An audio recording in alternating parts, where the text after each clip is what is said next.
आप सुन रहे हैं तारिक इस्माइल सागर ऑफिशियल यूट्यूब चैनल। आपको एक अहम खबर से आगाह करते चलें, पाकिस्तान आर्मी की जानिब से नई टेक्नोलॉजी को इस्तेमाल करते हुए 2 दिन के वक्फे के बाद स्कर्दू केटू पर लापता अली सदपारा समेत दीगर कोहे पैमाओं की तलाश के लिए मुल्की तारीख का सबसे बड़ा माउंट ऑपरेशन शुरू कर दिया गया है। आज की जो सबसे अहम खबर मिली है वो ये है कि पाकिस्तान आर्मी सबसे बड़े सर्च ऑपरेशन का आगाज कर चुकी है, जिसमें मोहम्मद अली सदपारा, जॉन स्नोरी और पब्लो तीनों कोहे पैमाओं को तलाश करने के लिए एक नई टेक्नोलॉजी का इस्तेमाल किया जाएगा।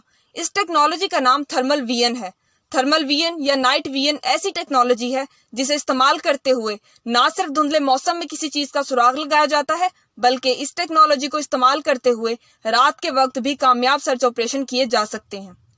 इस टेक्नोलॉजी को इस्तेमाल करने के लिए C-130 जहाज का इस्तेमाल किया जा रहा है, जबकि थर्मल विजन टेक्नोलॉजी को C-130 जहाज में नस्ब करके जहाज को केटू की बुलंदी तक ले जाया जाएगा।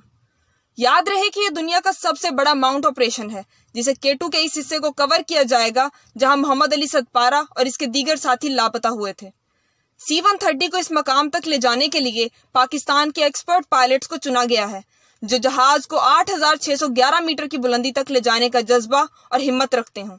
इसमें कोई शक नहीं कि पाकिस्तानी फौज दुनिया के मुश्किल तरीन हालात से लड़ना जानती है, लेकिन केटू की बुलंदी पर ऑपरेशन थर्मल विजन सर्च दुनिया का सबसे मुश्किल तरीन सर्च ऑपरेशन होगा।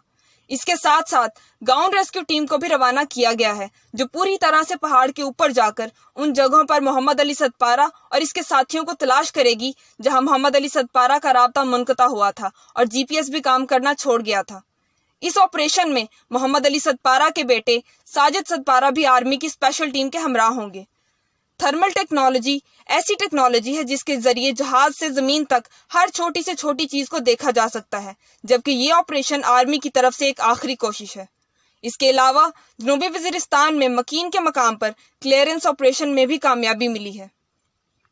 और इसके अलावा बाजोड़ के जिला नावागाई चीर मांग में भी सर्च ऑपरेशन के दौरान बड़ी तादाद में गोलियां और धमाका खेज मवाद कब्जे में लिया गया है।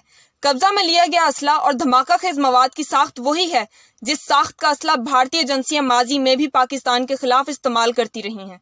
ये दोनों ऑपरेशंस आज जनूबी वजीरिस्तान में मकीन के मकाम पर दहशतगर्दों की जानिब से फौजी चौकी पर हमले के बाद किए गए हैं। इस हमले के नतीजे में पाक फौज के 4 जवान लांस नायक इमरान अली, सिपाही आतिफ जहांगीर, सिपाही अजीज और सिपाही अनीसुर रहमान शहीद हुए, जबकि जवाबी कार्रवाई में 4 हमलावर भी मारे गए।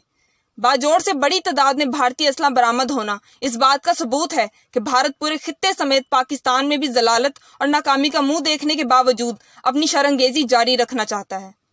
ताहम रियासत पाकिस्तान की तरफ से जारी सर्च ऑपरेशंस और दिफा को मजबूत बनाते हुए मजीद मिसाइल्स के तजर्बे खुशाइंद हैं, जिसमें रवां साल का चौथा कामयाब तजर्बा 11 फरवरी को किया गया है। तफसीलात के मुताबिक गुज़िश्ता रोज पाकिस्तान ने बाबर क्रूज मिसाइल A-1 का कामयाब तजर्बा किया है। ये मिसाइल 450 किलोमीटर तक अपने हदफ को निशाना बना सकता है।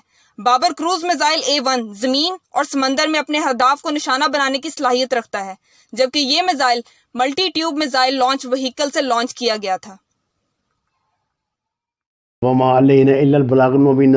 दरख्वास्त है कुरान और नमाज को तर्जुमे के साथ जानिए। हमारे चैनल को सब्सक्राइब करें, लाइक दें और सच के सफ़र में हमारा साथ दें। आपका शुक्रिया।